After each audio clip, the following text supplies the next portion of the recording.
So in a previous video I showed you how to process Dogbane, but I did it super briefly. In this video I plan to show you in a little bit more detail how it is that I process Dogbane into usable fiber.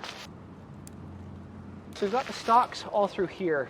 These are the stalks that grew last year, and as such they've been sitting out all season long and they've had a chance to kind of rot down a little bit. That's super important for fiber production.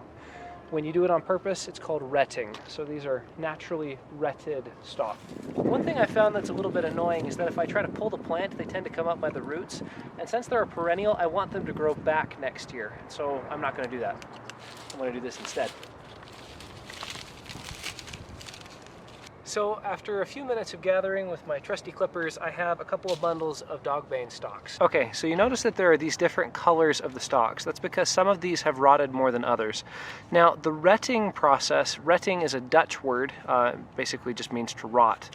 But the reason why it's useful is because when the stalk breaks down from bacteria, the pectin that binds the fibers to the stalk breaks down. That's basically a glue, pectin is.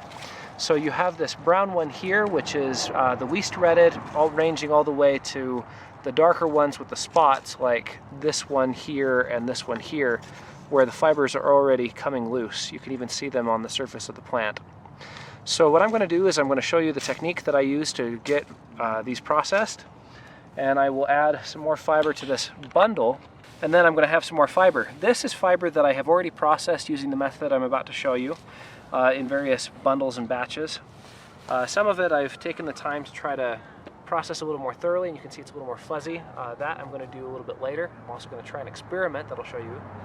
But this is the beginnings of a shirt, or maybe a wig. In any case, let me show you how this is done. So I'm going to take this stalk first and set these aside. I've got 12 here, so I'll show you how much fiber is in 12 stalks.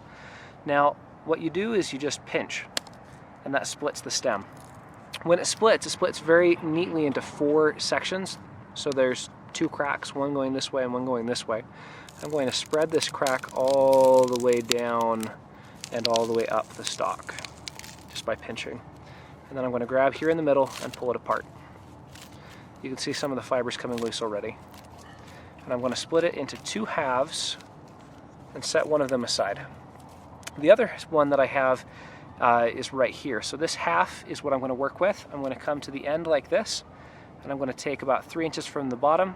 I'm going to bend it over and then pull off the wood. This inner area is called the pith. This is the wood of the plant. And when it's broken off of a fiber plant, you call it the shives. So now what I'm doing is I'm pulling down on the bark until about 3 inches are exposed, and then I break them off and peel them off the other way.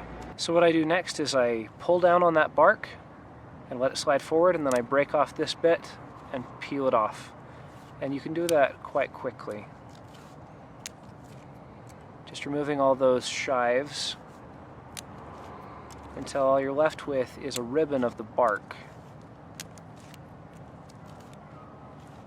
And then this gets added to the pile. I want to form a separate pile for this new batch.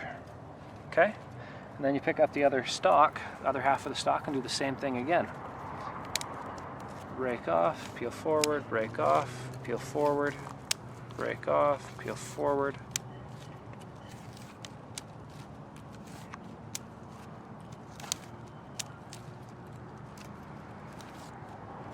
And then when I get to the top, I just kind of get what I can.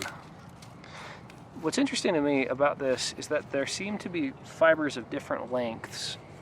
In my research, I've learned about the process for flax, and in that there are 2 lengths of fiber. There are the short, coarse ones, called the tow fibers, and then the long ones that are more traditionally the linen fibers. And I imagine it's probably the same with this plant. That seems to match what I've noticed. So I've split another stalk, and now I'm just going to strip off the bark.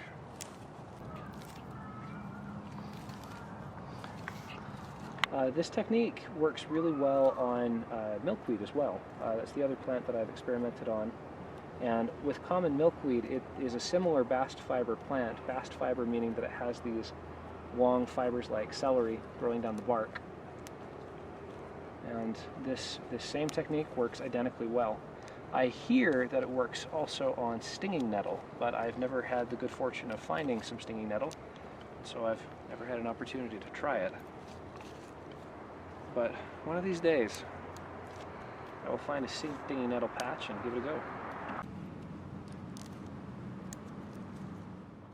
This is 12 stalks worth of Dogbane processed out with 1 shive remaining in the middle of the pile. Get out of here, you. But yeah, that's about it. So that's 12 stalks, and that is more than 12 stalks. I'm going to add that pile in there. If you enjoyed this video, please give it a thumbs up and subscribe if you want to see more of this project as it unfolds. Basically, we're trying to restart civilization from scratch and learn ironsmithing and fiber work and everything else. So yeah, join us for the journey.